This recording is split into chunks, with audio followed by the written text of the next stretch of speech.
Bonjour à tous, bienvenue dans Si on parlait sport. Comme vous pouvez le voir, nous sommes sur notre 31 pour cette émission de fin d'année. 5 chroniqueurs sont autour de cette table pour m'accompagner à présentation. On commence à ma droite, on va passer 1 heure avec un champion du monde de cyclisme sur piste. Comme d'habitude, il est habillé de façon très élégante. Le capitaine Yann Dujarier, pistard au club de Vélizy 78 est Bonjour avec nous. Mickaël. Comment allez-vous? Super. Sur votre 31 aujourd'hui? Oui. Jamais de cravate ou de papillon par contre. Alors vous êtes prêts pour cette émission? Ouais, bien sûr, prêt comme d'habitude. Comme toujours. Alors on passe de l'autre côté à musique. C'est un petit nouveau dans l'équipe, ce passionné de football et notamment fan du club de Saint-Etienne.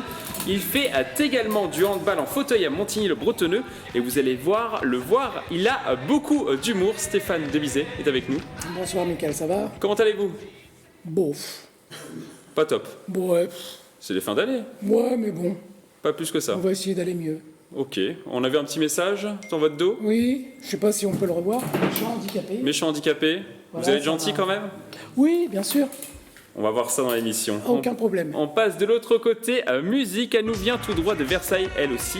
S'est habillée sur son 31 pour cette émission. Elle est aussi envoûtante que pertinente sur ses réponses. Hélène Delagrange, notre ambassadrice de charme, est avec Je nous. suis ravie d'être de nouveau là. Une nouvelle tête, un Père Noël, c'est fabuleux. Comment Méchant, allez-vous? mais en fait, je suis sûre qu'il n'est pas méchant. Mais je vais très bien. Vous allez très Fraîchement, bien. mais très bien. Parfait. On passe de l'autre côté. C'est notre Zoro Yvinois. Pendant les fêtes, il va chevaucher dans les prairies du département en smoking. Vous le croiserez peut-être du côté de Plaisir. Raoul Cotré-Dautré est avec nous. Comment allez-vous? Le Parfait, Zoro nickel. Yvinois, comme d'habitude. Et vous? Je vais Ça très va bien. Bon, Ouais. bah, extra. Et vous, alors du coup, Parfaitement. c'est une légende ou pas de vous voir, vous chevaucher dans les prairies? C'est une légende? Bon, c'est assez régulier. Ouais. C'est assez régulier, tous les week-ends? Ouais, avec mes chevaux tous les jours. À côté de Plaisir, hein, pour les Dans le parc du admiratrices. château. On termine de l'autre côté à musique. On aimerait également trinquer avec lui le 31 au soir. C'est un véritable gentleman, toujours aussi élégant, mais il n'hésite pas à aller au combat. On le surnomme dans cette émission le gladiateur. Pierre Chevalier du Rugby Club de Versailles est avec nous pendant 1 heure. Salut Mickaël, salut les copains. Vous avez sorti la cravate rouge pour l'occasion? Oh. Couleur Père Noël, rouge et blanc, de circonstances.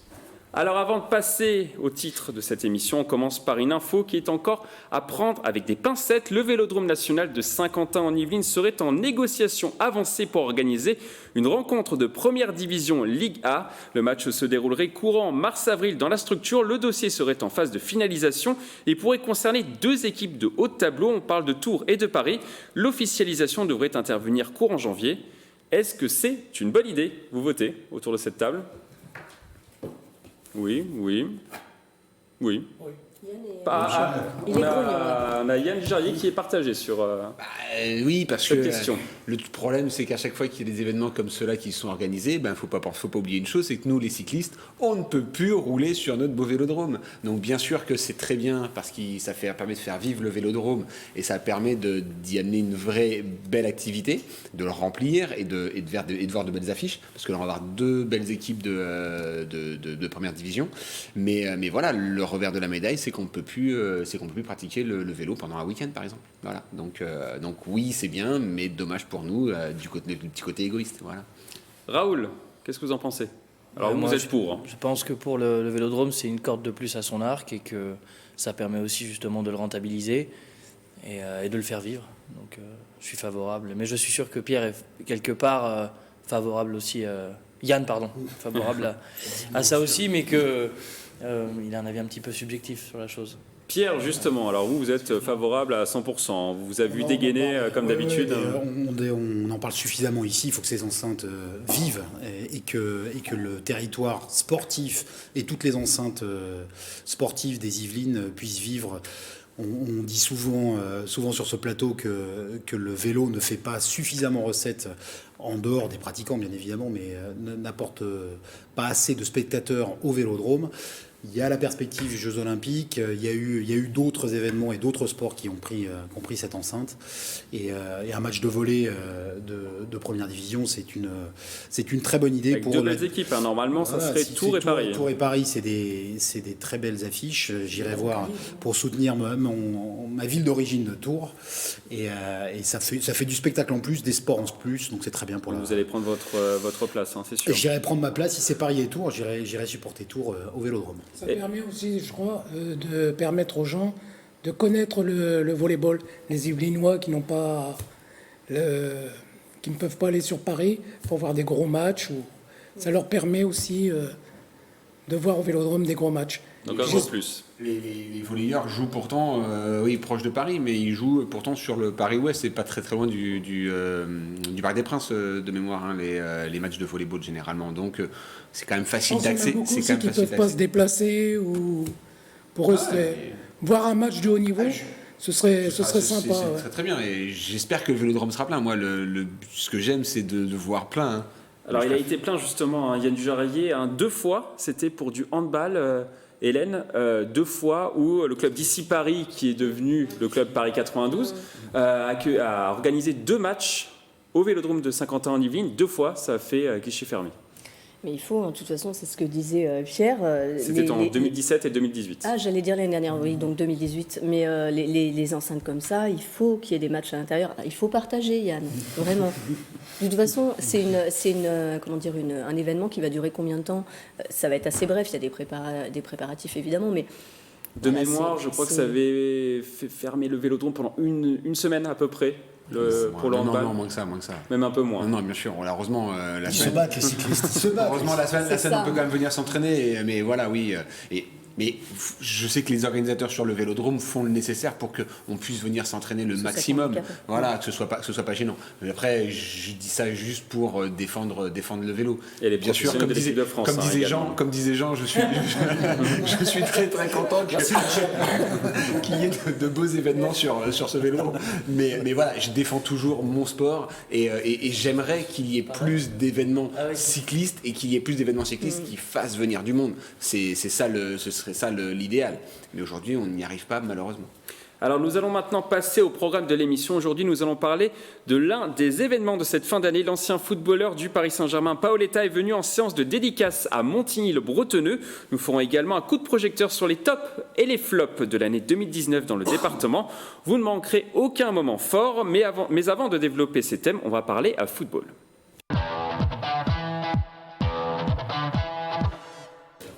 En football, les Versaillais connaissent désormais leur adversaire pour les 32e de finale de la Coupe de France. Les joueurs de Youssef Chibi, pensionnaire de National 3, vont recevoir à domicile Granville, une équipe de National 2. Un tirage abordable pour le club qui n'a plus connu ce stade de la compétition depuis 10 ans. La rencontre sera programmée le samedi 4 janvier à 13h au stade Mauboron. La question sur ce thème, faut-il être déçu de ce tirage? C'est une équipe de National 2, hein, je le rappelle, Granville. Est-ce que vous êtes déçus? Oui, on est déçus. Oui, non. Enfin, un petit duel entre vous, Stéphane et Pierre. Allez, Stéphane. Bienvenue. Oui, déçu, parce que ça aurait pu être l'occasion pour Versailles de jouer contre un très grand club comme le Paris Saint-Germain ou Marseille. Et puis, Granville, ils ont quand même une fois fait un gros coup en Coupe de France, je crois, contre Marseille. Et moi, je pense que... C'est une équipe qui va régulièrement loin en Coupe de France, Granville. Hein. Oui. Je les avais vus éliminer contre Marseille, je crois. Je sais plus si... Faut pas trop le dire, ça peut nous énerver un petit peu.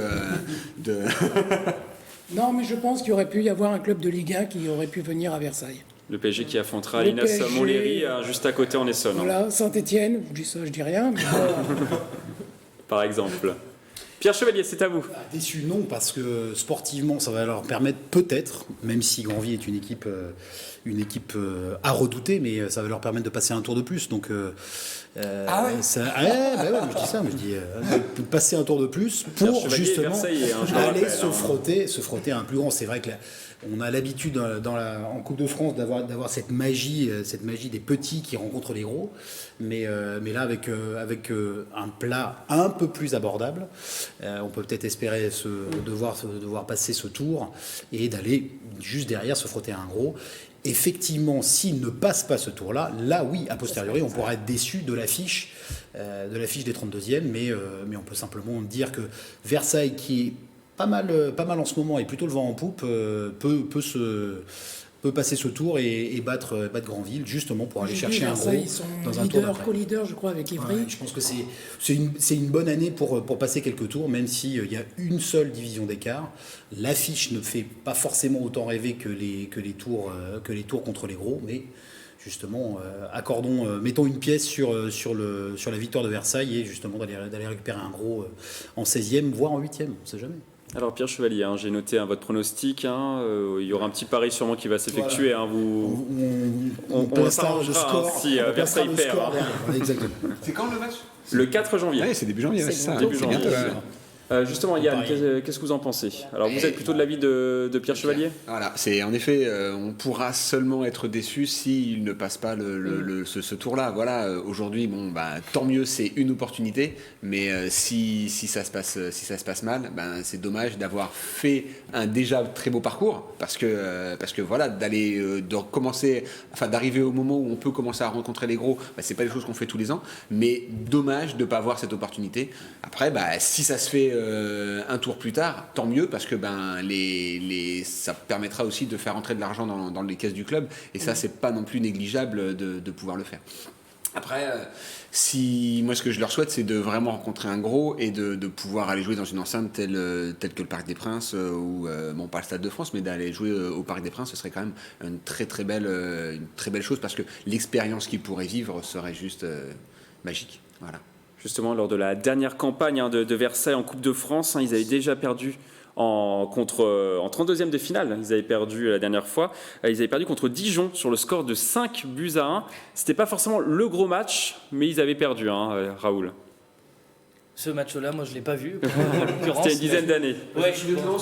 Donc finalement, il faut peut-être affronter des équipes un peu plus faibles. Moi, je pense que de toute façon, que ce soit par prestige ou par l'évolution de son championnat, c'est quand même entrer en 32e avec une petite équipe, c'est quand même plus favorable, quitte à ce que les gros matchs arrivent vers la fin. Et à contrario, ça permet peut-être aussi à Granville de créer l'exploit d'arriver en 8e. Donc je trouve que c'est un tirage idéal pour les deux équipes. Alors justement, l'année dernière, vous l'avez dit, Yann Dujarrier, Lens avait battu cette équipe de Versailles. C'était une équipe de Ligue 2 qui avait battu Versailles 4-2. Mais le meilleur résultat de l'histoire du club, c'était en 16e de finale, en 1948. Ils avaient perdu 4-1 face à Guignon. Donc 16e de finale, s'ils passent ce tour, ils arriveront à leur meilleur niveau historique dans cette compétition. Est-ce que ça ne va pas créer justement un peu trop de pression, à votre avis, Hélène ? Non, je pense marquer l'histoire du club. Oui, justement, ça sera source de motivation, peut-être. Oui. Puis là, c'est loin dans le temps. Le match est tout de suite là. Je pense qu'ils ont autre chose à faire qu'à se mettre la pression. Qui a vu le match de 1948 autour de la table? Je l'ai vu en cassette VHS. Mais de toute façon, quand on regarde le match de l'année dernière contre une équipe de Ligue 2, ça donne toute la magie de la Coupe de France contre des plus gros et surtout des équipes historiques. Les 100 et or à Montboron, ça c'est quelque chose qui reste dans les images de TV78 notamment et dans les têtes des Versaillais. Maintenant, il y avait 2-2 à un moment. Et voilà, c'était en plus accroché. Et la Coupe de France est une compétition complètement à part, où on a l'impression de rebattre les cartes à chaque match, et les différences de division s'estompent. Donc là, National 3, National 2. C'est vraiment jouable sur le papier. Pour l'instant, premier ex-aequo, on le disait justement Stéphane, du championnat de National 3 avec un bilan de 8 victoires, 1 nul et 2 défaites depuis le début de la saison. Mais ils ont un match en moins, donc en gros, ils pourraient être premiers s'ils remportent ce match en moins. Et Granville est 6e de son championnat de National 2. C'est l'année ou jamais pour passer ce cap-là. Ils sont dans le groupe notamment de Poissy. Et battre ce record, et puis on verra si ça passe aussi par une grosse affiche contre un gros. Mais il y a quelque chose aussi qu'on peut dire, c'est qu'actuellement, Versailles, ils ont un attaquant qui a le vent en poupe, Akasu, Yohan Akasu. oui, voilà, oui, qui est pisté par des clubs de Ligue 1, dont Lens, Nantes, Amiens. Et je pense qu'il va se savoir regarder. Et ça peut aider à Versailles. Ça sera l'occasion de se montrer. Je pense que la Coupe de France, c'est l'occasion. C'est l'occasion. C'est l'occasion. Des clubs petits poussés Voilà. qui ont réalisé, l'ont fait plusieurs fois. Par exemple, les entraîneurs ont pu accéder à des plus grands clubs. Et puis il y a eu des belles histoires avec des footballeurs aussi. La seule chose, c'est que les plus petites équipes sur le papier font jouer leurs équipes fortes et que les clubs mieux classés ou des divisions supérieures, généralement en profitent pour faire tourner, sauf si la Coupe de France est un des objectifs sportifs de la saison. Mais il va se savoir regarder, donc il va tout donner. C'est l'occasion pour lui de monter de 6 divisions au-dessus. Je vois en tout cas que vous avez bien bossé vos fiches, Stéphane, en tant que nouveau. C'est pas le cas de tout le monde ici autour de cette table. Cette saison, c'est 15 buts, Coupe de France et championnat. On est obligé de réviser. Vous êtes obligé de bosser sur les prochaines émissions. J'étais bon en faillotage à l'école. Alors on va continuer à parler football. Il est arrivé tel une rockstar à Montigny-le-Bretonneux. Pedro Miguel Paoletta, ancien attaquant du Paris Saint-Germain de 2003 à 2008, est venu en séance dédicace dans cette grande surface. L'occasion pour l'Aigle des Açores aux 109 buts avec le PSG de retrouver ses fans. On écoute sa réaction au micro de TV78. C'est un plaisir. Regarder tous les supporters ici à côté de moi, c'est un lien que ça continue depuis de 11-12 ans. Venu comme ambassadeur d'une grande marque de café portugais, il a signé des autographes et pris des photos pendant plus d'une heure avec 600 supporters présents. Certains n'ont pas hésité à partir plus tôt du travail et à patienter dans la longue file d'attente. Super important quand on voit le joueur emblématique qui était Paoletta. Pour un supporter du PSG, c'est normal de venir à cette séance de dédicace. Ça fait du monde pour un jour où, à 16h comme ça, où les gens travaillent. Mais je pense que certains se libèrent, comme moi en l'occurrence. Mais bon, on le fait une fois dans notre vie et après, c'est un sacré souvenir. Ça vous surprend, cet engouement pour Paoletta, Raoul ? Non, pas tant que ça. Je pense que pour les personnes qui sont intrinsèquement passionnées par le football et par le club, il a plus marqué les esprits parce que si je prends l'exemple par exemple de Zlatan Ibrahimovic, c'était lui et le PSG à côté, mais c'était une personne à part entière et qui générait une attraction autour de lui. Alors que Paoletta, il était vraiment en rouge et bleu. Je trouve qu'il s'imprègne beaucoup. Il est vraiment plus dans la dynamique PSG et il s'est plus imprégné de cette équipe. Il a vraiment revêti le maillot. Donc ça ne m'étonne pas. La question sur cette thématique, Paoletta est-il la vraie légende du PSG ? Oui ou non ? Bon, vous Raoul, on l'a compris. Non ? Vous êtes partagés ? On fait un petit duel entre le retour, le match retour entre Pierre Chevalier et Stéphane, décidément. Il faut laisser une chance à Pierre. Allez Pierre, vous commencez cette fois-ci. C'est la question de la légende du PSG. C'est les équipes des 11 majeurs qui se sont succédés depuis des années et des années. Pour l'instant sans Ligue des Champions, mais avec un certain nombre de titres. Au poste d'attaquant, je rejoindrai ce que disait Raoul. C'est un joueur qui a marqué le club sportivement, en termes de performance et de buts marqués, mais surtout humainement. Et les vrais supporters du PSG s'y sont pas trompés, et c'est pour ça qu'ils ont massivement répondu présent quand Paoletta organise une séance anodine de dédicace ou de signature d'autographe. De là à dire que c'est la légende du PSG, c'est une des nombreuses légendes du PSG. En attaque, Zlatan a été cité, il y a eu George Weah sur les grandes années, les Valdo, les Ricardo, toute la galaxie des Brésiliens du PSG, Ginola, Bravo, ils ont tous marqué le club. De là à sortir une légende, c'est-à-dire quelqu'un qui aurait vraiment été au-dessus de la tête et des épaules pendant toutes ces saisons, c'est un petit peu, je pense, un petit peu difficile ou prématuré. Il faut simplement dire que Paoletta, malgré tout, a duré. Et il dure encore dans le cœur des supporters parisiens. Donc, c'est pas la légende du PSG, mais c'est une des nombreuses légendes et notamment une vraie personnalité du club. Stéphane. Ah, il a tout dit. Ben, voilà. Lui aussi a révisé, finalement. Ouais, je vois ça. Non, je veux dire, non, Paoletta, c'est pas la légende, mais c'est l'une des légendes. Alors, je sais pas, je voudrais dire, c'est chaque génération PSG, il y a sa légende. Je veux dire, il y a eu Carlos Bianchi, il y a eu Ardiles, il y a eu Néné, Ronaldinho, Weah, Ibrahimovic, Paoletta avant. Maintenant, il y a Mbappé, Icardi et tout ça. Moi, je veux dire, à chaque époque, il y a un joueur qui sort du lot. Mais il n'y a pas encore ce footballeur qui est au-dessus de tout. Non, il n'y a pas. Et ça aurait été vraiment la légende s'il avait permis, par exemple, au PSG de gagner la Ligue des Champions. Ce qui sera peut-être le cas pour Mbappé ou Neymar. Il a gagné 2 Coupes de France avec le PSG. Ouais. Mais ça compte moins. Ah, c'était une autre époque aussi, Yann Dujarrier. Voilà, 2 Coupes de France, c'était en 2004 et 2007. Et une fois avec Bordeaux également en 2002. Yann Dujarrier, qui vous a convaincu? Je suis d'accord avec. Voilà, je suis d'accord parce que tout est dit. C'est ça. Il y a rien à rajouter. Tout a été dit et personne ne peut. Est-ce que finalement c'est le nombre de buts peut-être qui compte? Parce que là on le voit, il est quasiment à 1 but tous les 2 matchs au PSG. Est-ce que c'est le nombre de buts qu'il a fait entrer dans le cœur des supporters? Mais aujourd'hui, après, il faut pas oublier une chose, c'est qu'aujourd'hui, il y a des très bons joueurs qui jouent au club de Paris et on en parle plus quand les joueurs ne sont plus là que quand les joueurs y sont encore. C'est-à-dire qu'on pourra comparer à partir du moment où les joueurs qui sont aujourd'hui à Paris seront partis. Ouais. Pour moi, Edison Cavani, Edison Cavani aujourd'hui, c'est quand même un joueur qui a énormément fait et qui fait énormément pour le club. 166 buts avec le PSG à l'heure actuelle. Et donc c'est le meilleur buteur de l'histoire du club. Et ben ce joueur-là, on ne peut pas l'oublier. Et je suis désolé. Quand il ne sera plus au Parc, quand il ne sera plus au PSG, je sais très bien qu'il sera dans les cœurs des Parisiens. C'est normal, parce que c'est un joueur qui s'est aussi imprégné du maillot.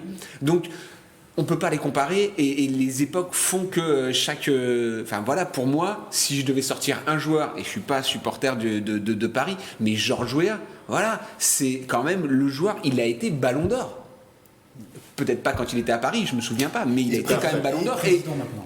Et donc du coup, si on doit sortir un joueur du PSG, pour moi, c'est ce gars-là, il a joué à Paris et il a été Ballon d'Or ensuite. Voilà, c'est quand même quelque chose de. Et puis il y en a un qu'on n'a pas cité. Il y a aussi Rai, qui n'était pas un attaquant, qui était plus un distributeur. Mais Rai, c'est pareil, c'est quelqu'un qui a laissé une vraie empreinte dans ce club. Et aujourd'hui, on sait très bien qu'il est encore parisien dans le cœur.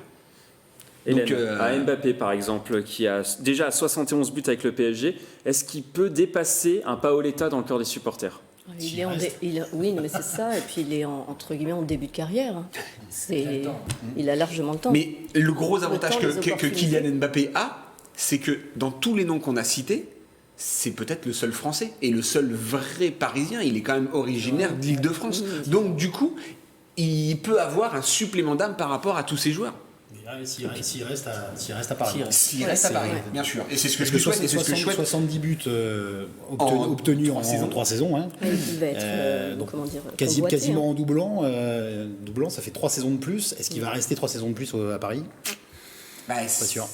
Pour comparer aussi Zlatan, par exemple, Ibrahimovic à Paoletta, Zlatan est resté quand même 4 saisons. Il a marqué 133 buts avec le club de la capitale. Est-ce que finalement, c'est pas plus impactant, peut-être Stéphane, qu'un Paoletta? Finalement, il a tout gagné avec Paris, sauf la Ligue des Champions. Non, je ne sais pas, Ibrahimovic, Paoletta, c'est 2 joueurs bien différents. Paoletta, il travaille pour l'équipe, c'est un peu un renard des surfaces. Ils sont plus appréciés par les supporters. Pourquoi? Oui, c'est pour ça, parce qu'il se bat, il se battait, il marquait des super buts. C'est souvent lui qui donnait la victoire à Paris. Quand le match était serré ou bloqué, Paoletta était là. Et Ibrahimovic était plus, je suis Ibrahimovic. C'est autre chose. Ibrahimovic, pourquoi est-ce qu'il ne restera pas dans le cœur des Parisiens? Simplement parce que depuis qu'il est parti de Paris, mais il a craché sur le club. C'est tout. À partir de ce moment-là, il a jamais eu l'écusson gravé sur la poitrine. C'est tout. À partir de ce moment-là, vous pouvez pas continuer d'aduler ou de supporter un joueur qui a ce que Neymar a déjà commencé à faire en plus, à piétiner un petit peu le maillot, alors qu'il est encore. Est-ce que justement le caractère, parce qu'on l'a vu dans les interviews, Paoletta c'est une idole. mais les supporters qui étaient présents insistaient sur le caractère, la gentillesse de Paoletta, qui allait souvent les voir. Est-ce que c'est ça aussi qui fait la différence entre un grand joueur et une idole? Complet, c'est l'état d'esprit, l'humanité et la proximité qu'il a quand même gardé pendant ces 5 saisons, malgré ses performances, malgré ses succès, et il le dit lui-même, c'est une histoire qui dure avec le PSG. Zlatan n'a jamais fait l'effort de parler en français. Oui, mais C'est voilà, Il est resté un peu moins longtemps en championnat de France que Paoletta, hein. Je tiens à le préciser. Le gardien allemand, vous me rappelez son nom, qui est arrivé et qui est reparti. Kevin Trapp. Au bout de 3 mois, il parlait en français quand il était en interview. Tourelle. Voilà, à leur niveau, ils ont les moyens techniques d'apprendre une langue très rapidement, de pouvoir se l'approprier et de pouvoir parler en comment. Et puis, on n'est pas obligé de faire ils sont obligés de faire des grands discours, mais simplement pouvoir répondre en français. Zlatan n'a jamais dit un mot en français. Voilà, c'est quand même. Je pense que c'est les générations télé, Instagram, etc. On est où on est. Voilà, où on est dans l'image et plus Le vraiment culte de l'individualisme est vraiment prédominant, je trouve, maintenant dans le football. Alors que Paoletta faisait partie de la dernière génération des bons ouvriers quelque part, malgré leur niveau supérieur aux autres. Il était un club. On voit des performances individuelles, on voit des joueurs mieux jouer que dans les décennies antérieures, ça c'est sûr. Mais je trouve parfois en regardant des vieux matchs que le jeu collectif et certaines passes sont plus impressionnantes que celles qu'on voit maintenant. Maintenant on voit beaucoup de dribbles et quasiment des effets spéciaux, des acrobates en fin de compte. Mais je trouve que le jeu collectif perd de son sublime et voilà.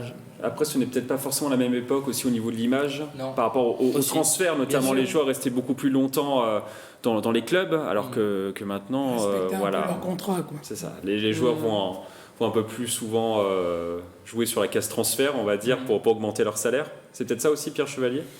Ouais, c'est faire jouer un petit peu l'argent roi, et c'est sportivement, ça me fait penser finalement à cette évolution dont tu parlais en disant que sportivement c'est devenu des matchs de PlayStation, et en termes après d'histoire humaine, c'est haché parce que désormais il y a d'énormes enjeux financiers et c'est la course à l'armement. C'est pour ça qu'on parle de plus en plus de Mbappé à Madrid et de Neymar de retour au Barça.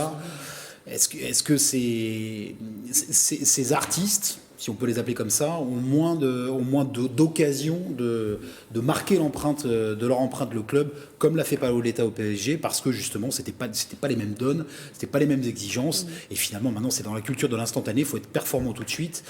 Vous disiez tout à l'heure que l'importance pour un attaquant notamment, c'est de marquer beaucoup de buts. Je crois que c'est aussi son attachement et sa vie avec le club, et puis finalement aussi les titres qu'ils vont aller chercher. Ça sera toujours plus marquant d'aller chercher une première Ligue des Champions pour Paris que 12 Coupes de France. Ce sera le mot de la fin sur cette thématique. On passe maintenant à notre page débat.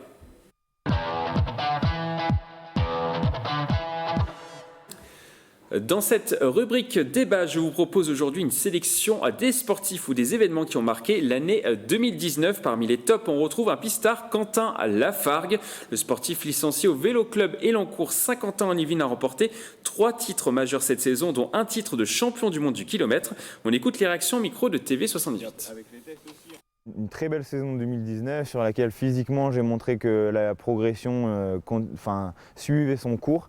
Et en tout cas, voilà, ce qui donne beaucoup de confiance pour la suite. Ça faisait quelques années qu'il tournait un peu autour du pot, et je dirais que cette année, elle a été l'année de la consécration de Quentin, mais ça fait quand même quelques années qu'on sent que Quentin peut faire de grands résultats. Cette table, est-ce que Quentin Lafargue est un top sur cette année 2019 ? Oui, d'accord. Gabriel Jarrier, vous qui le connaissez bien. Oui, bien sûr, et ça fait très très plaisir. Il fait aussi partie du top 10 des joueurs français par un classement de la chaîne Eurosport. Et c'est pareil, ça fait pistard français. Non, il fait partie des sportifs français et il est arrivé 10e dans le top 10 de ce classement, ce qui est très très bien pour un pistard. Il ne faut pas oublier que l'année où François Pervier a fait trois titres de champion du monde, il n'a même pas été élu vélo d'or français, enfin vélo d'or mondial. Donc qu'un pistard puisse intégrer ce classement, toutes disciplines confondues, c'est vraiment très très bien. Et donc ensuite qu'il soit reconnu dans les Yvelines, bon, c'est tout à fait normal. Je suis un peu déçu, c'est de ne pas faire partie du classement. Mais il y avait déjà un pistard, donc on ne pouvait pas prendre tout. Il y avait conflit d'intérêt sur cette émission, on a évité. mais donc non, c'est amplement mérité parce que en plus c'est un garçon qui donne énormément. Juste avant de venir à l'émission, je suis passé au Vélodrome et tous les mercredis après-midi, il y a la section cycliste d'un collège dans le coin qui vient faire des entraînements, et Quentin était là aujourd'hui pour animer la séance. Donc voilà, il donne en plus avec grande sympathie aussi bien aux abonnés qu'aux jeunes du département, et ça c'est quelque chose qu'on ne lui enlèvera jamais, et que voilà, il fait vivre le sport. Et je suis arrivé sur la fin de la séance, donc du coup c'était le petit moment des photos. Les gamins étaient aussi contents de pouvoir faire des photos avec Quentin Lafargue que les supporters de Paris avec Pedro Miguel Paoletta. C'est la même chose pour nous pistards et pour nous cyclistes. Voilà, c'est notre star du vélo. Hélène, le côté sportif et le côté, on va dire, personnel qui se rejoignent, vous en pensez quoi? Moi, je trouve ça parfait, ça rejoint... c'est un beau champion selon vous? Ouais. Non, je plaisante, mais... Non, mais ça rejoint ce qu'on disait avec Paoletta, en fait, cet esprit un peu famille, partage, etc. Et je fais pour le club, et en même temps, je fais des performances, et je trouve que il a tout compris. Il est jeune, mais il est dans cette dynamique qu'on aime pour le sport, et je trouve que c'est parfait. Qu'il reste comme ça le plus longtemps possible, ça sera très bien. Raoul, il a 29 ans, est-ce qu'il peut encore progresser, selon vous? J'imagine qu'à cet âge-là, oui. Surtout quand on a déjà un titre de champion du monde. Il serait en train d'entamer des échéances comme ça. Et je pense qu'il a peut-être un avantage qui m'a marqué. C'est la première fois que je vois soit une équipe, soit un sportif tout court masculin entraîné par une femme. Et ça m'a pas laissé indifférent. Voilà, c'est la première fois que je vois ça. Donc je me demande si justement ça sera pas son plus. Le fait d'être entraîné par une femme. Je ne me prononcerai pas sur le sujet. Non, je ne me prononce pas sur le sujet. Je garde on respecte votre choix. Moi, ça m'a plu. Alors, 2020 sera-t-elle une année encore plus belle, à votre avis, pour Quentin Lafargue, Pierre Chevalier? Il y a l'échéance des JO, voilà, mais attention, le kilomètre n'est pas au JO. Voilà, c'est la compétition qu'il a remportée. J'ignore les autres, en fait. J'ignore les échéances qu'il y a. Parce que là, championnat du monde, championnat d'Europe, quand même. C'était ça aussi. Championnat d'Europe. Il a gagné championnat du monde, championnat d'Europe, championnat de France sur le kilomètre. Donc il n'y aura pas des moissons aussi riches que ça chaque année. Si en plus à Tokyo, il n'y a pas de kilomètre. Donc, ça sera sûrement en vitesse par équipe. Donc non. A priori, ça ne sera pas aussi riche que 2019. Mais peut-être avec une médaille olympique au bout. Les années d'après, ouais. Ah non, mais cette année, il y aura encore championnat de France, championnat du monde et championnat d'Europe, plus les JO. Cette année, les pistards, on leur rajoute une compète dans les dents. Mais pas le kilomètre. Mais pas le kilomètre. Mais par contre, il fera la vitesse par équipe. Il aura d'autres disciplines. Il a la vitesse par équipe. Sûrement, on n'est pas encore décidé. Mais si on met pas Quentin Lafargue, le meilleur kilomètreur au 3e tour, en plus... Enfin oui, c'est toujours le problème des Jeux Olympiques. Normalement, on peut mettre 4 gars, et là aux Jeux Olympiques, c'est complètement différent. On peut rester que sur 3. Mais en effet, il est en concurrence avec Michael d'Almeida. C'est... Avec moi. Ça serait si on y va au JO. Pourquoi pas. Voilà, c'est vrai que c'est dommage parce qu'on a deux très très bons éléments sur le 3e tour. Là où l'équipe de France pêche aujourd'hui sur la vitesse par équipe, c'est sur le départ. On a une grosse, un gros déficit sur le premier tour, même si Grégory Boger fait tout son possible pour être au niveau. Mais là, les Néo-Zélandais, les Hollandais sont beaucoup trop forts. On prend une seconde, on est la 2e nation en vitesse par équipe sur le classement UCI, sauf que à chaque compétition, on prend une seconde par les Hollandais. Sur 3 tours, c'est phénoménal, c'est incroyable. Donc c'est très très compliqué de pouvoir combler cette seconde.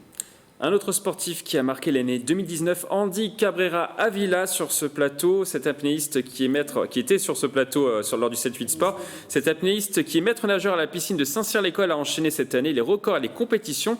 Il a notamment réalisé un record d'apnée en ne respirant que 4 minutes et 12 secondes en 6 heures. Et tout cela pour la bonne cause, c'était pour sensibiliser le grand public sur la maltraitance des animaux dans les parcs aquatiques. Nous l'avions reçu donc sur le 7-8 Sport.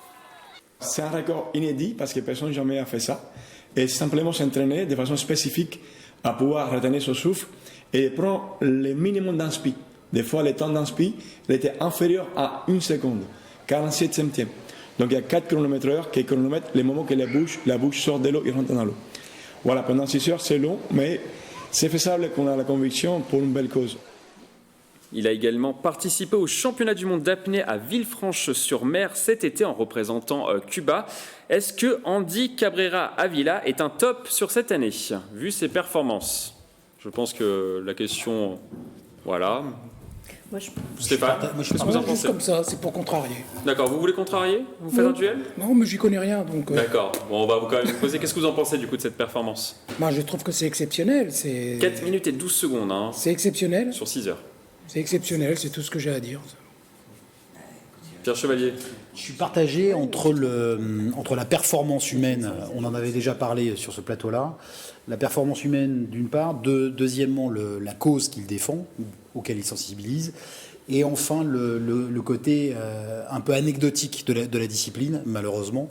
Ça reste une performance humaine, peut-être sportive même d'ailleurs, quel que soit le point de vue dans lequel on se place, de là sur le côté exposition et puis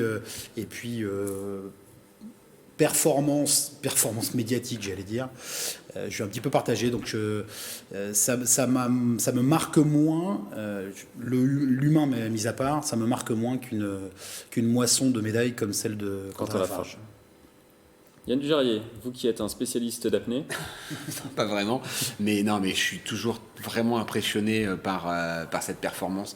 Moi, j'ai la chance de côtoyer Xavier Delpy, qui est aussi apnéiste et qui a été médaillé de bronze au championnat du monde.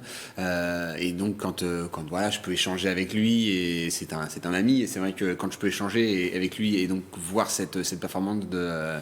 Rappelez-moi son prénom. Andy Cabrera Avila. Voilà. Voilà, parce que ça, je pourrais vous le redemander 10 fois.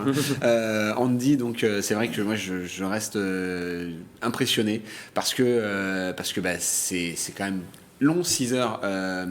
Un trail de course à pied, quand on attaque ce type d'effort, ce sont des vraies préparations. Et donc que ce soit 6 heures sur une selle d'un cheval, que ce soit 6 heures sur un terrain de rugby ou 6 heures à courir sur une piste d'athlée, quelle que soit la discipline, à partir du moment où on arrive dans ces longueurs d'effort, il y a vraiment quelque chose de très respectable. Voilà. Je trouve ça vraiment très très bon. On va continuer à parler d'apnée, justement. Yann, je sais que vous êtes passionné par ce sujet. Avec un autre top, la plaisiroise Julie Peugeot, 30 ans, a remporté cet été le concours de Miss Sirène France. Et oui, vous avez bien entendu, cette discipline inédite et originale mélange à la fois le sport et la beauté. Objectif, retenir sa respiration avec un costume de sirène. Elle a remporté cette épreuve face à 8 candidates et c'est un vrai sport car elle s'entraîne plusieurs fois par semaine à la piscine des Clés-sous-Bois. On l'écoute. Je ne m'attendais pas du tout à gagner, pas du tout. J'y étais allée plutôt en mode plutôt défi personnel. Je voulais vivre aussi une expérience avec d'autres sirènes, parce que ce n'est pas tous les jours que l'on peut rencontrer des sirènes en France. C'est un top ou pas pour vous? Vous votez. Oui, c'est bien. Vous êtes comment, Raoul? On fait un petit tour de table. Alors, pour vous, qu'est-ce que vous en pensez, Stéphane?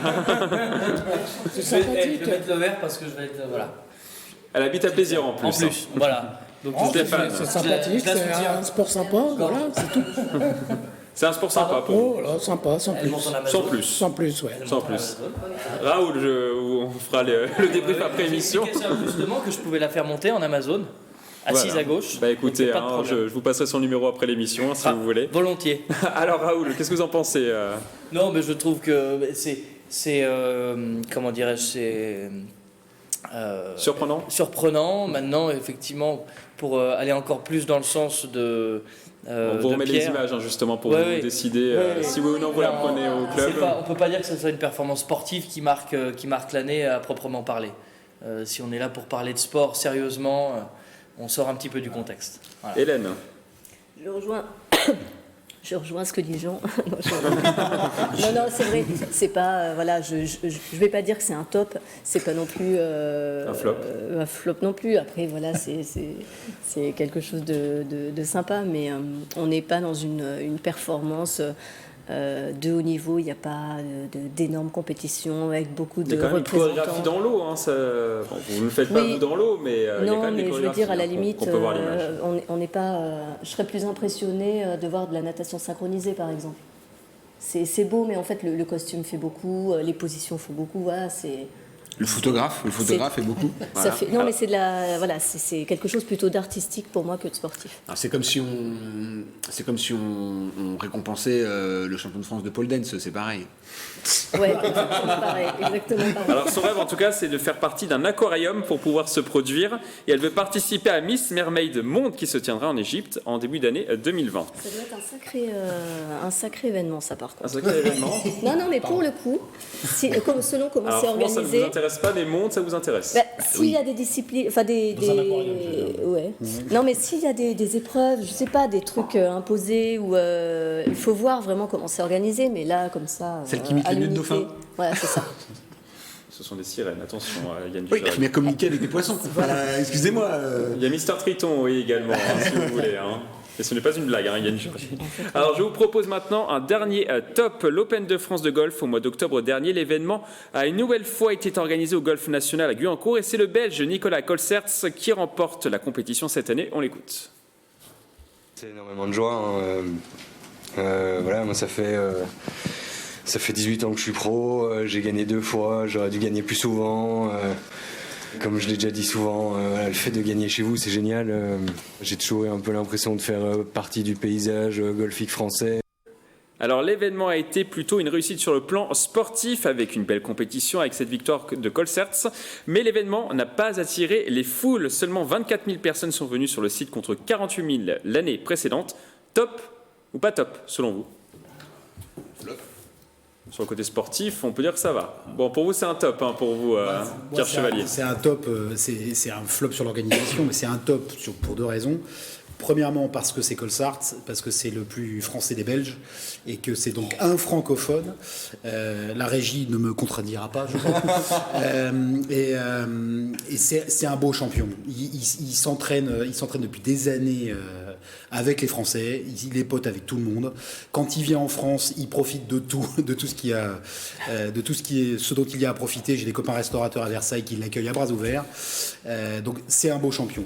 Et c'est un top parce que la Fédération française de golf n'a pas eu le choix dans la date et a dû composer avec une date imposée en octobre, fin octobre, et a quand même réussi malgré tout, 1 an après la Ryder Cup, 1 an après un Open de France qui avait réuni les foules, à sortir une compétition, a même eu de la chance, il n'a pas fait trop mauvais, il a fait froid mais pas trop mauvais, donc vu les circonstances, bravo la Fédé d'avoir réussi quand même à sortir l'Open de France dans des circonstances un petit peu délicates et avec un beau champion. Je me souviens, ça c'est ce que j'avais dit finalement, que c'était pas si mal que ça comme résultat avec les circonstances, etc. Mais ça n'empêche qu'avec le recul, ça reste un flop. Stéphane. Moi, le golf, j'adhère pas. Vous adhérez pas? Non, ça vous plaît pas? Non. Est-ce Pourtant, j'ai eu l'occasion d'essayer. Je suis allé au Golf National, j'ai essayé, mais j'adhère pas. Non, c'est pas votre truc. Non, c'est pas mon truc. Bon, après, sur l'événement, est-ce que c'est un flop pour vous? Vous avez voté flop? Pas top, en tout cas. Non, parce que... Pas plus que ça. Droit de réserve. Alors, on va continuer cette émission par les flops de cette année 2019. On commence par du football américain. Les Templiers d'Elancourt ont calé une nouvelle fois en play-off de 2e division. Ils ont été battus par les Gladiateurs de la Queue-en-Brie en demi-finale sur le score de 15-10. Conséquence, cette défaite condamne les Élancourtois à rester une année de plus en 2e division. Ce sera donc la reprise au mois de janvier. Une 4e saison consécutive en D2, des contre-performances qui devraient peser sur le budget financier du club. On écoute la réaction du coach. En fait, c'est nous qui donnons le match. On se tire des balles dans le pied, en fait, tout simplement. On a un problème d'attitude, de fautes répétées qui nous pourrissent la vie depuis quelques années. Il faut vraiment qu'on règle le problème parce que c'est trop triste d'avoir un potentiel comme le nôtre et d'avoir des résultats en fait si mauvais. On va voter flop ou pas flop selon vous? Flop, ah oui. Flop. Pas flop pour vous, Hélène? Bah si, flop, pour moi rouge, c'est pas bon. Ah oui, non, d'accord. Flop pour oui, c'est un flop et rouge, c'est pas bon. Raoul, Voilà. pourquoi? Parce que j'ai l'impression qu'en plus, les contre-performances sont les raisons de problèmes dont ils ont la conscience. Donc c'est d'autant plus rageant. Quand un problème s'explique et qu'il se répète quand même, pour moi, la situation est d'autant plus grave. Donc c'est pour ça que je pense que c'est un flop. On se souvient de leurs annonces avant le début du championnat sur ce même plateau, à nos places, où ils avaient dit qu'ils allaient battre tout le monde avec 50 points et dès le premier match, C'était match nul, non? Ils ont gagné, mais de justesse. Donc du coup, ils avaient réussi à gagner. Ils n'ont pas été du coup plus humbles sur le reste de la saison. Ils ont gagné pas mal de leurs matchs, mais voilà, encore une fois, ils ratent la montée alors que c'était l'objectif affiché et même plus qu'affiché. Donc en effet, maintenant on peut leur souhaiter qu'une chose, c'est d'en finalement réussir à monter. Mais en effet, plus les années passent, plus ça va devenir compliqué parce que le budget ne suit plus. Donc là, ça va devenir urgent. Justement, Stéphane, est-ce que ça va devenir compliqué? Les Templiers, ils ont eu un gros niveau à un moment, non? Ils étaient en Coupe d'Europe, ils étaient en Ligue des Champions de football américain. Ils n'ont pas été champions d'Europe, non? Ils n'ont pas été champions d'Europe, mais par contre, ils ont été en Ligue des Champions. Ils ont été jusqu'en demi-finale de Ligue des Champions. Voilà, je sais que depuis j'habite Maurepas, j'ai toujours entendu parler des Templiers. Donc là, les voir en seconde division, c'est... Ils ont été pendant de très nombreuses années en première division. Et le souci, c'est que forcément, le budget n'augmente pas. Les voir en deuxième division, ça prive les élans courtois de beaux matchs à Elancourt, quoi. Il y a également eu 3 changements de président en 1 an et demi. Georges Agostino qui est resté pendant 3 ans. Et maintenant, 30 ans, pardon. Et maintenant, c'est Christine Blogui-Baranger qui prend la suite, après Joël Da Silva. Manque de stabilité peut-être aussi au sein du club, Pierre Chevalier? Structuration, c'est-à-dire la structuration, organisation, les ambitions qui changent avec chaque arrivée de nouveaux nouvelles présidents. Ouais. Alors parfois le changement peut avoir du bon, hein. L'histoire nous l'a prouvé, mais c'est savoir si les uns et les autres adhèrent aux différents projets qui arrivent dans les valises des nouveaux présidents ou présidentes.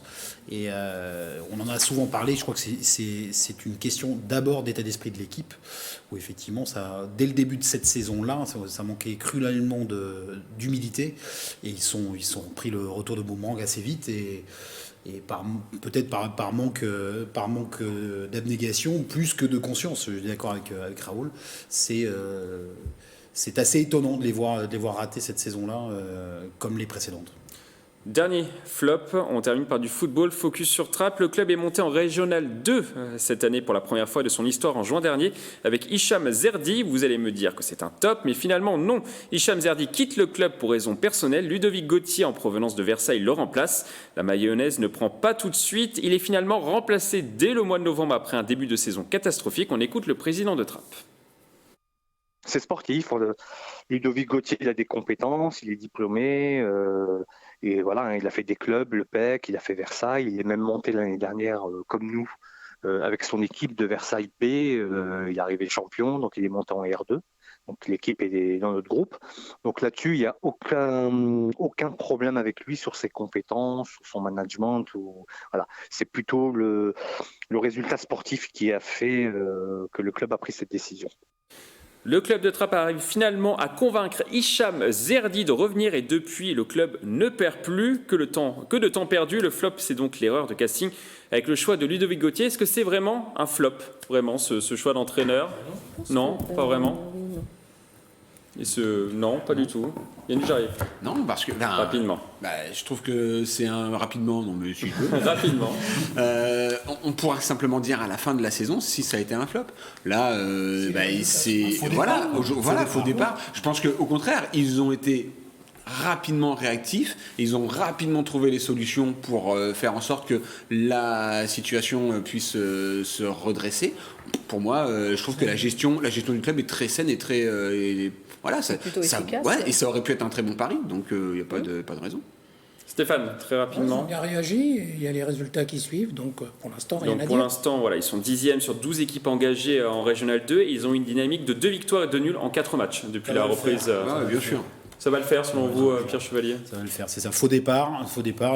Ils se sont rendus compte de leur erreur, ils ont corrigé, ils avaient une solution. Après, il était parti pour raison personnelle. Oui, mais il est revenu. On l'avait évoqué, finalement. Ils vont. Certes, ils joueront pas le haut du tableau cette année, mais ils vont se maintenir sans aucun problème, ce qui était peut-être déjà l'objectif quand on est après une montée. Donc en R2, c'est très bien. Non. Alors je vous propose maintenant de revivre tous les moments forts qui ont rythmé le paysage sportif yvelinois cette année. Regardez et on débriefe après.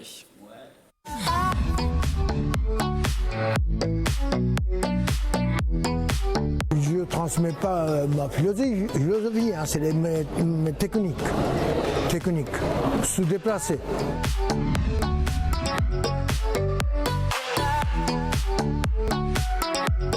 C'était très plaisant de gagner aujourd'hui, aussi d'obtenir le maillot jaune. Ce sera sympa de le porter, ce maillot jaune, demain. Aujourd'hui, c'était une étape très dure avec beaucoup de vent, mais l'équipe a fait du très bon travail avec 6 coureurs dans le premier groupe.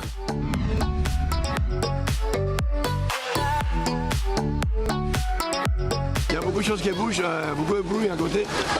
Et c'est non-stop. On se lance plus. C'est difficile, mais bon, je suis content d'avoir fini. J'ai pas une grande capacité pulmonaire, donc je joue avec ma force de volonté.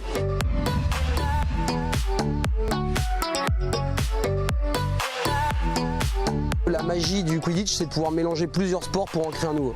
Et après, on est sur des manipulations de balles, sur du dodgeball en américain, on est sur de la manipulation de ballons de volley.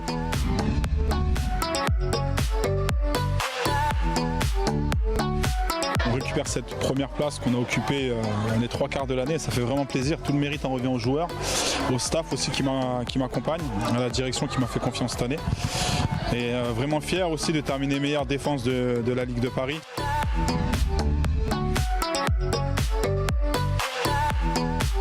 C'est énorme d'être au championnat de gymnastique, c'est impressionnant. Tous les saltos qu'ils font, ça me donne des idées.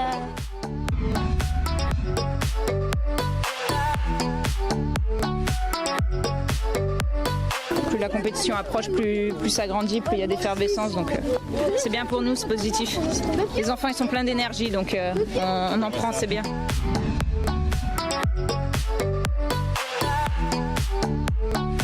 C'est toujours valorisant d'être sur un terrain, de faire partager ce qui nous a permis de gagner pas mal de titres.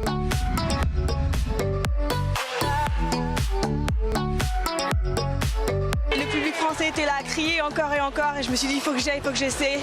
J'ai poussé dans les bosses, c'est passé, c'est juste incroyable d'avoir gagné ici.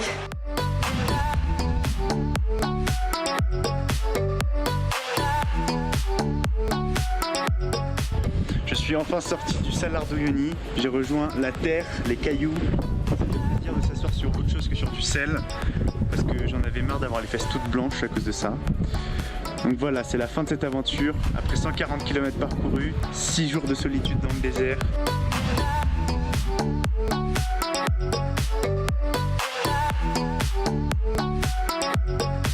C'est que du bonheur, c'est l'aboutissement de 8 mois de travail pour mes équipes, AISO naturellement, et puis une bonne centaine de bénévoles. Mais effectivement, c'est du bonheur parce qu'on va enfin vivre cette journée à Rambouillet tant attendue pour les Rambolitains, mais pour le territoire et pour beaucoup de visiteurs naturellement.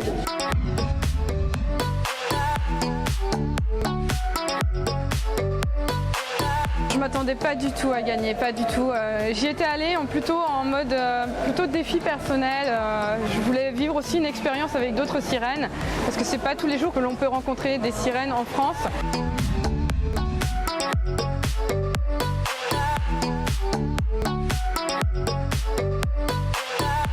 c'est très très rare de les avoir, c'est vrai en France, parce que y a le voyage déjà, il faut qu'ils se déplacent, et on les a déjà eus il y a 2-3 ans, et c'est vrai que c'est très rare qu'ils viennent, et c'est vraiment exceptionnel de les avoir en France. Ouais.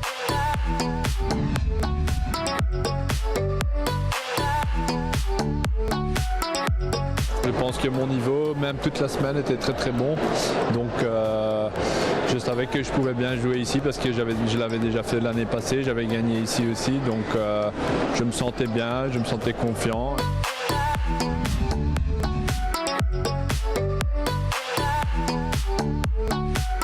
C'est mythique, c'est une des 4-5 courses mythiques en France. Et puis on est dans du coin, on est Versailles. On court en pleine campagne, mais c'est pas un trail. C'est difficile, mais à l'arrivée, on est toujours satisfait.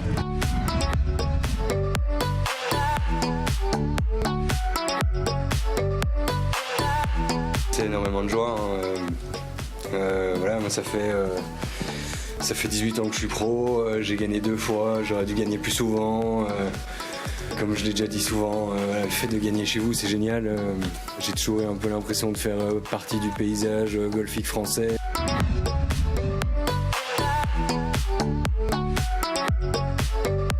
Ça me plaît parce que j'ai des anecdotes aussi dans mon passé qui m'ont permis de rencontrer des champions. Je m'en souviens, ça m'a marqué, je m'en suis servi. On va faire un rapide tour de table. Quel événement vous a marqué cette année en 2019 ? Stéphane, si vous deviez retenir un événement. La création d'un club de basket fauteuil au Chénet Versailles. D'accord. Je trouve que Philippe Pham a fait un travail excellent. J'ai adhéré à ce projet. Ça fait venir beaucoup de gens et on s'amuse super bien et je lui dis bravo. Et je dis encore que si beaucoup de personnes en situation de handicap veulent rejoindre le club, ils sont les bienvenus. Les entraînements, c'est le lundi. Et puis il y a le hand fauteuil aussi, comme on en avait parlé la fois dernière. Hand fauteuil à Montigny-Bretonneux. À Montigny-le-Bretonneux. On a noté tout ça. Raoul, un événement. Moi, c'est les deux venus de grandes stars dans des clubs donner des masterclass au judo et en natation. Alain Bernard. Oui, Alain Bernard et puis le Japon. Non, mais moi je trouve ça fabuleux quand on peut offrir aux jeunes sportifs. Moi, ça m'est déjà arrivé quand j'étais plus jeune et c'est des moments qu'on n'oublie jamais. Donc quand ils font parfois l'effort de venir dans les Yvelines, je trouve ça génial. Pierre Chevalier, rapidement. L'équipe de France féminine en camp de base et en entraînement dans les Yvelines, parce que c'était une belle année pour le foot féminin, notamment en exposition médiatique, même si elles perdent contre les Américaines et qu'elles ne sont pas allées suffisamment loin en Coupe du Monde, mais c'était déjà un beau clin d'œil. Hélène, en 10 secondes. Comme Raoul, tout ce qui est star qui vient, les masterclass, les transmissions, le fait de faire partager les gens. Yann Dugéry, vous avez 5 secondes, vous. Le premier titre de Quentin Lafargue, de champion du monde. Voilà. Pour moi, ça fait partie des monuments de cette année. Le top de l'année 2019 pour Yann Dugéry. Je suis sur le top quand même. Alors, on va terminer comme d'habitude par une citation. Aujourd'hui, je vous propose de terminer par une citation de l'ancien pilote de Formule 1, Mika Häkkinen.